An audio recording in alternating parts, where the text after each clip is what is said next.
Hi, sisters and brothers. It's Rob again, and I'm sitting in my garden in our San Antonio house. And beside me here is one of my favorite plants in the garden.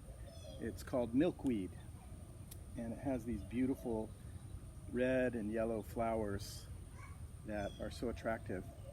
And it's just going crazy right now. It's blooming like crazy thanks to all of the rain that we've had.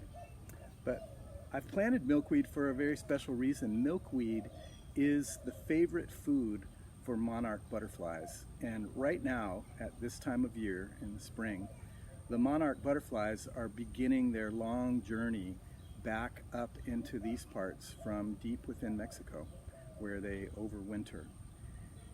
And those butterflies fly, I don't know how they do it, over thousands of miles. These little butterflies, well, they're pretty big actually, they're about this big. But these butterflies fly thousands of miles on their migrating journey up here. And one of the things that they need when they arrive is food.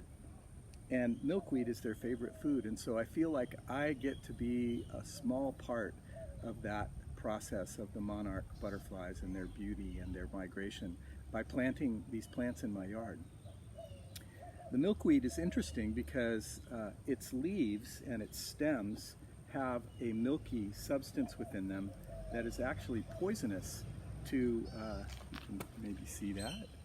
It's poisonous to other animals. And it is this milkiness, this nectar inside of the milkweed that makes monarch butterflies poisonous to birds.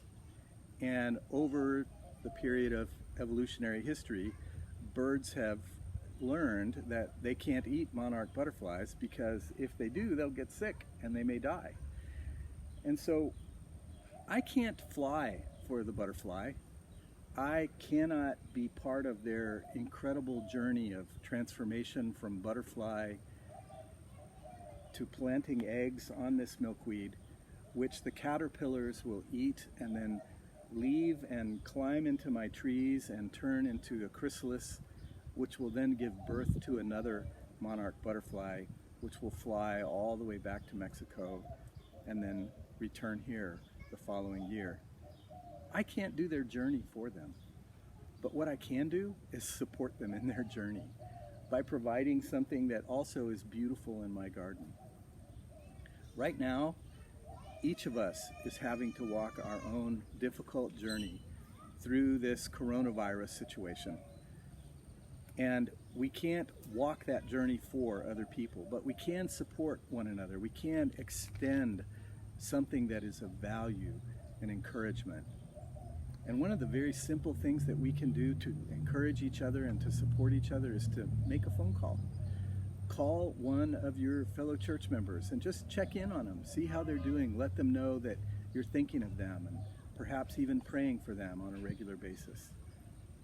If we can provide that kind of simple support in the same way that I provide the simple support of planting some plants that are favorites for the monarchs, we can support each other through this journey, through the difficulties, into the transformative ways in which God is going to change us through this experience. I know that God is at work in this, and I trust that we can support each other along the way. Our friends at Divine Redeemer want you to know that God is for you and not against you, and longing to support you in these difficult times.